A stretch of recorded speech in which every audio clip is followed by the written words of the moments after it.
The Chicago Bears released their depth chart for this upcoming season. So let's talk about it and give you guys my biggest takeaways from this. What is going on, y'all? Faiz Sports Off back at it with another video talking, of course, NFL here to talk about the Chicago Bears. If you're a Bears fan, guys, please do hit that subscribe button down below and make sure to hit the bell icon so you're notified every time I drop a new video. So here we go.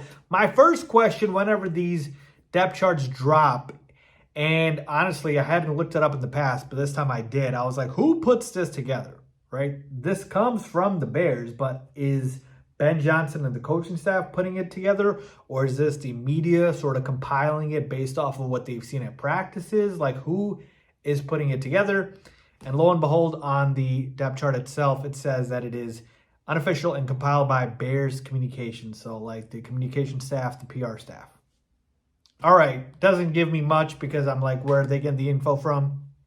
But so be it. This is not Ben Johnson, I believe, putting this together, which obviously would mean so much more.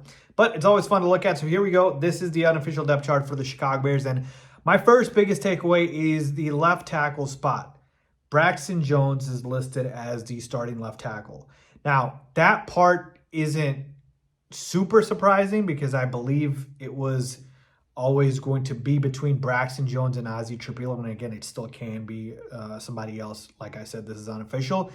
But from all that I've seen and heard and watched at practice, and I even went out to one of the training camp practices, it looked like Ozzie had been getting, majority of the reps with the ones. And I thought it was his job to lose. Again, it still could be, but I'm just surprised to see Braxton at the number one spot. But look, this goes into the theme of Ben Johnson trusting his veterans, man. He does not trust rookies easily. They need to earn his trust. And so I guess that is the same on the offensive line as well. For now, we'll see again. It's unofficial. And then I don't even see Kieran Amagaji here. It's Joshua Miles listed as a third string left tackle. So maybe it's an injury thing. But yeah, that was my first takeaway. The second one was Luther Burden is listed as a wide receiver 5. Okay, so the top two receivers are DJ Moore and Rome Odunze, and then wide receivers 3 and 4 are listed as Olamide Zaccheaus and Devin Duvernay. And then you finally get to Luther Burden, along with, Miles Boykin. So following the theme of Ben Johnson not trusting his rookies, Luther Burden listed as wide receiver 5. Now, I fully expect Luther Burden by season's end to be our wide receiver 3, but even I believe that starting off the season, he will not be anything higher than a wide receiver 4. I believe our 3 wide receiver set is going to be DJ, Rome, and Olamide Zaccheaus, OZ. So it's going to be those 3 guys, trusty, savvy veterans. Again, Rome's in his second year, but at least he's not a rookie. And so to me, a little surprising seeing Luther Burden all the way at wide receiver 5. But not surprising that he's not a starter, listed as a starter, okay? Takeaway number 3, another rookie here, Kyle Manengai, a running back that we drafted this past offseason, listed as RB5. So we got Swift as a starter, Roshan as RB2, Travis Homer is listed as RB3, and then it's Ian Wheeler listed as RB4, and then it's Kyle Manengai listed as RB5. So another case of not trusting the rookies here. But I fully expect Kyle Manengai to be the RB3 to start the season. I don't believe it's going to be Travis Homer.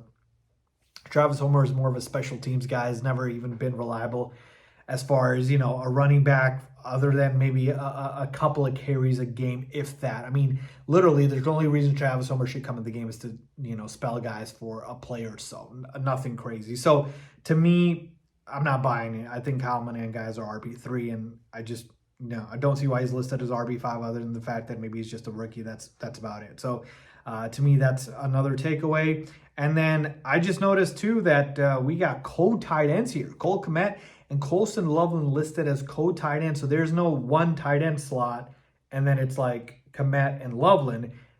You've got 2 tight end slots. So we know there's going to be a lot of 12 personnel this year. So that's obviously the reason why. But a little surprising that they did 2 tight ends instead of just 1. But I do think Cole Kmet would be the tight end 1, if you will, if the season started tomorrow and we had our first game tomorrow. And Colston Loveland our tight end 2. But by season's end, I believe Colston Loveland is going to be our tight end 1. And hey, Cole Kmet did get banged up a little bit now. It's not serious, or expected to be, so hopefully he should be fine for week 1, but just wanted to point that out. Couple other things that I noticed, Tyson Bagent is QB2 over Case Keenum, which does make sense. The rest of the offensive line, as expected.